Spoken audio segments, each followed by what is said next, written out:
12 करोड़ 44 लाख है जितना भी है अभी नाम 12 करोड़ 55 लाख 56 हजार। तो इसी में 1 करोड़ 4 लाख है या 2,89,000 में? नहीं, आपने अच्छा प्रश्न पूछा।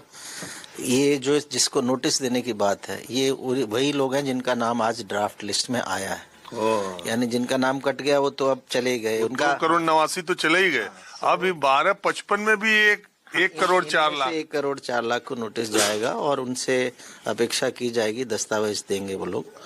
और ये जब हमारा ये 27 फरवरी तक निर्णय लिया जाएगा। तो यही मूल सवाल, मतलब मेरा ये सवाल था कि आज जैसे एसआईआर आपने जारी किया वैसे ही मैंने ऐप पे जाके अपनी माँ का, मतलब अपनी फैमिली मेंबर्स के देखा, सबका नाम आ गया, मतलब आया हुआ। लेकिन ये आज आने से ये न समझा जाए कि 6 मार्च को भी आ जाएगा।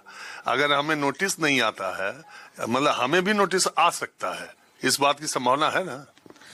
2 वजह से ये नाम फाइनल इलेक्टोरल रोल में कट सकता है। एक तो ये कि यदि आपका नाम आपकी मैपिंग नहीं हुई विगत एसआईआर के इलेक्टोरल रोल से, तो आपको नोटिस आएगा। दूसरा कारण हो सकता है कि इस दावा आपत्ति अवधि में जो आज से शुरू होकर 6 फरवरी तक है, किसी व्यक्ति ने आपके नाम के विरुद्ध आपत्ति की, फॉर्म 7 भरा कि अमुक व्यक्ति यहाँ रहता नहीं है, विदेश में रह रहा है, दिल्ली रहता है, गलत वोट बना है, उसकी जांच होगी।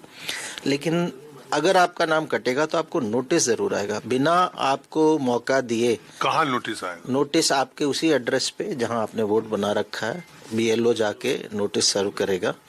तो व्यक्ति को जानकारी हो जाएगी कि मेरे नाम के विरुद्ध किसी ने आपत्ति की है तो या मेरा मैपिंग नहीं हुआ है, और उसे अवसर मिलेगा। देखिए, अब इसमें बात सर ये आती है, जैसे मैंने गांव का वोट बनवाया, मेरे फादर नहीं है, मैं नोएडा में फैमिली के साथ रहता हूं, लेकिन मैंने वोट अपना गांव का बनवाया। और गांव में जो कंपटीशन है वो आप जानते हैं। मैं हूं नोएडा में, मैंने देख लिया ऐप पे कि मेरा नाम आ गया, मैं निश्चिंत हो गया। मैं सवाल देखिए, कॉमन मैन के दिमाग में मैं तो निश्चिंत हो गया कि अरे मेरा तो आ गया। और आप गांव की राजनीति जानते हैं कि हमारा ही पटीदार या हमारा ही खानदान का कोई ना आदमी आपत्ति करेगा, और उसे मालूम है कि इसी एड्रेस पे आपत्ति आएगी। हम तो नोएडा में, तो वो आपत्ति आई और वो हम तक पहुंची भी नहीं हमारा। और जब फाइनल आप 6 मार्च को देंगे तो हमारा नाम कट जाएगा। तो हमारे लिए उसके बाद भी विकल्प बचते हैं कुछ? देखिए, अब इसमें आपने स्वयं बताया कि अगर आप नोएडा रह रहे हैं तो नियमतः आपको नोएडा में वोट बनाना चाहिए। बिकॉज गांव में अगर किसी ने आपत्ति की तो बीएलओ जाके जांच करेगा, पता करेगा कि अमुक व्यक्ति यहाँ रहता है या कहीं नहीं। तो अगर वहां से आपका नाम कट जाए तो आप शिकायत भी नहीं कर पाएंगे, क्योंकि आप रहते नहीं है वहाँ।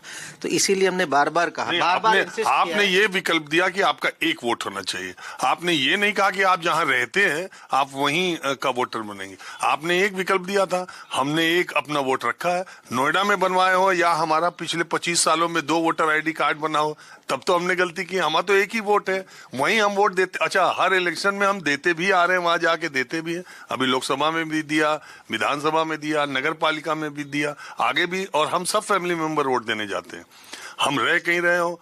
और आप जैसे सरकारी नौकरी में हम है नहीं, आज है, नौकरी कब चली जाए। तो उसमें बहुत सारे लोग जो प्राइवेट सेक्टर में है, तो उन्हें तो घर ही वापस जाना है, तो वोट वहां रखते हैं। बिल्कुल, आपने कहा कि विगत काफी वर्षों से ये लोग मानते आ रहे हैं कि जहां उनकी पैतृक कोई संपत्ति है, मकान है, तो वोट बना सकते हैं। बट नियम ये है कि सामान्यतः जहां आप निवास कर रहे हैं, और सामान्यतः निवास का यही डेफिनेशन है कि जहां आप रात बिता रहे हैं, जहां रह रहे हैं लगातार, वो एरिया, वो क्षेत्र है। यानी नोएडा में अगर आपको कोई भी आपत्ति करे तो आपका नाम नहीं कटवा सकता, क्योंकि आप वहां रह रहे हैं। तो इसीलिए हमने बार बार कहा है, हमने कोई विकल्प नहीं दिया कि आप गांव में या शहर में से एक बना दें। हमने तो ये कहा है कि एक व्यक्ति का नाम पूरे भारत में एक ही विधानसभा में, और एक ही विधानसभा में एक ही जगह और एक ही बार हो सकता है। और वो कौन सी जगह होगी? जहां आप सामान्य रूप से निवास कर रहे हों। तो ये अगर सही है कंडीशन, तो आपका नाम कोई चाहे कितनी भी आपत्ति करे कटवा नहीं सकता। नहीं, मैं ये कह रहा हूँ 6 मार्च को जो फाइनल आया उसमें नाम कटा रहा है, तो फिर कहीं कोई अपील सुनवाई है कि हो गया? ये प्रश्न आपका बहुत अच्छा है कि काफी लोगों को इसकी क्लैरिटी नहीं कि जो फाइनल इलेक्टोरल रोल बोलते हैं, इसका अर्थ ये है कि ये जो पुनरीक्षण चल रहा है, एसआईआर चल रहा है, इसका final result at a point of time, यानी 6 मार्च को। लेकिन 7 मार्च से फिर कंटिन्यूस अपडेशन शुरू हो जाती है। हमारी इलेक्टोरल रोल केवल इलेक्शन के समय फ्रीज करती है, उसके अलावा ये डायनेमिक है। 7 तारीख को भी लोग फॉर्म 6 भर सकते हैं, 8 को भी भर सकते हैं। तो अच्छी बात यह है कि उत्तर प्रदेश में पुनरीक्षण इलेक्शन से 1 वर्ष पूर्व हो गया। हमारे पास 1 वर्ष है जिसमें अगर किसी का नाम किसी वजह से एसआईआर में भी छूट गया हो तो इलेक्शन के समय वो इस अवधि में अपना नाम दर्ज करा सकता है। हालांकि हम तो ये चाहते हैं कि उत्तर प्रदेश में रहने वाला हर 18 वर्ष से ऊपर का भारत का नागरिक अपना नाम अभी जुड़वा दे, ताकि इस एसआईआर में अगर उसका नाम आएगा तो भविष्य में जब भी कभी एसआईआर होगा तो उसे एक सुविधा रहेगी, उसके नाम ऑलरेडी इस एसआईआर में आएगा। हालांकि जो मैं अगला सवाल पूछ रहा हूं ये आपसे पूछे जाने की जरूरत नहीं है, लेकिन मैं इसलिए पूछ रहा हूं कि ये भविष्य के लिए या लोगों के दिमाग में जो बात है, लोगों के दिमाग में बात ये है कि भारत में नागरिकता का अभी तक कोई दस्तावेज नहीं है। आधार कार्ड है, भारत सरकार खुद ही ये कहती है कि आधार कार्ड नागरिकता का दस्तावेज नहीं। अब ये वोटर आईडी कार्ड जिस एसआईआर के हिसाब से हो रहा है और जिन लोगों पे डाउट है, आप नोटिस दे रहे हो, उनसे 11 कागज मांगेंगे, ये सब होगा।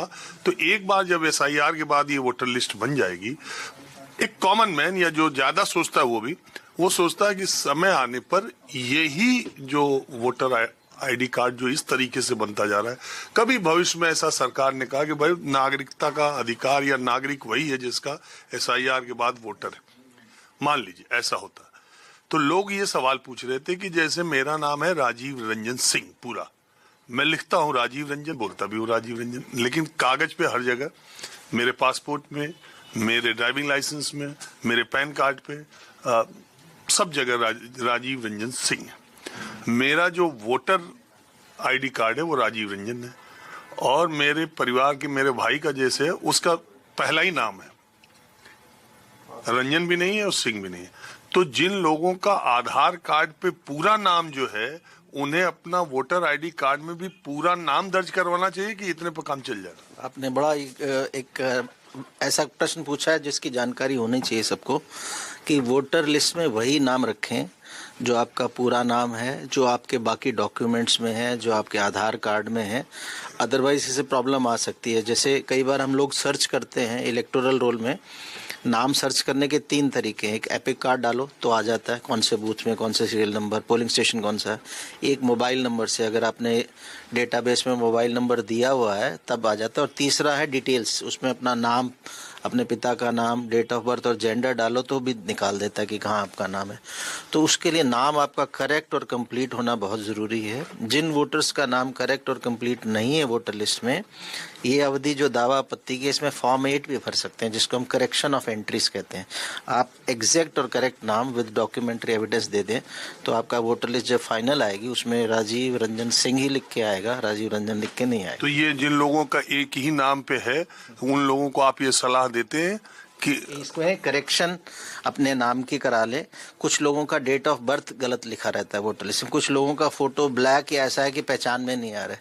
सो इस अवधि को यूज करें, अपनी एंट्री को देखें और नाम, date of birth, gender, photograph, relation का शिप का नाम, पिता का नाम सही लिखा है उसको चेक कर लें। अगर नहीं लिखा है तो फॉर्म 8 हमारे वेबसाइट पे co.uttarpradesh.nic.in पे जैसे ही खोलते हैं, ऐसा होगा नवदीप जी, तो 90% लोगों का नाम पूरा तो नहीं है, अब जितना हम समझ रहे हैं, तो नया एसआईआर प्रक्रिया शुरू हो जाएगी प्रदेश में? नहीं, 90% तो नहीं, लेकिन कुछ का अवश्य गलत हो सकता है और होता है।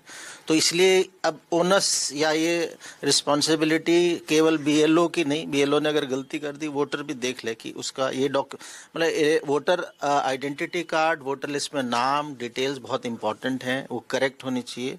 और हर मतदाता को जागरूकता के साथ देखना चाहिए कि मेरी सारी एंट्रीज करेक्ट है नहीं, और नहीं है तो फॉर्म 8 भर के करेक्ट करा सकते हैं। माता पिता की डेथ हो गई तो माता पिता की डेथ हो गई तो इससे तो पिछले एसआईआर में जो उत्तर प्रदेश में 2003 में हुआ था, या वो किसी अन्य राज्य में थे तो कहीं 2002, 2004, उसमें नाम तो हो सकता है, आज भले ही डेथ हो गई हो बट उस समय नाम रहा हो, तो हमें वो एंट्री देखनी है। नहीं, 2003 में ना हो उनके माँ बाप, तो ऐसा केस हो सकता है कि किसी का स्वयं का नाम भी नहीं था और माता पिता का भी नहीं था और ग्रैंड पेरेंट्स का भी नहीं था, तो उनके पास ऑप्शन है, ये जो उनकी मैपिंग नहीं हुई होगी तो उनके पास ऑप्शन है ये जो डॉक्यूमेंट्री एविडेंस है ये देने का।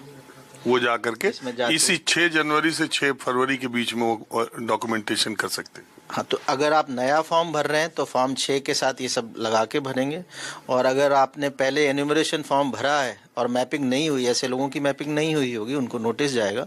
नोटिस जाने पर वो बीएलओ को अपना एक दस्तावेज स्व हस्ताक्षर दे देंगे, बीएलओ अपने ऐप से उसको अपलोड कर देगा, तो उनका काम से हो तो जाएगा। ये 1 करोड़ 4 लोग जिनका कि आपने वेबसाइट पे और सब जगह नाम दे दिया ऑनलाइन, ये 1 करोड़ 4 लोगों को नोटिस आप कब से भेजेंगे, ये कब तक मिल जाएगी? ये हफ्ता बाद से उनको नोटिस मिलना शुरू हो जाएगा, और ये हम 27 फरवरी तक सारा इसका निस्तारण करने का तो प्रयास नोटिस के बाद आप केंद्र भी तो बनाएंगे इसके लिए? हाँ, इसके लिए जब नोटिस जाएगा तो किस अधिकारी ने उनको नोटिस दिया है, नाम पदनाम लिख के जाएगा, किस जगह सुनवाई किस डेट और टाइम को होगी। जैसे बंगाल में बहुत सारे केंद्र बनाए गए थे, तो आप लोग भी बना रहे हैं? बिल्कुल केंद्र बन रहे हैं, और उसकी सूचना वोटर को भी दी जा रही है, और जिले में राजनीतिक दलों को भी हम देंगे।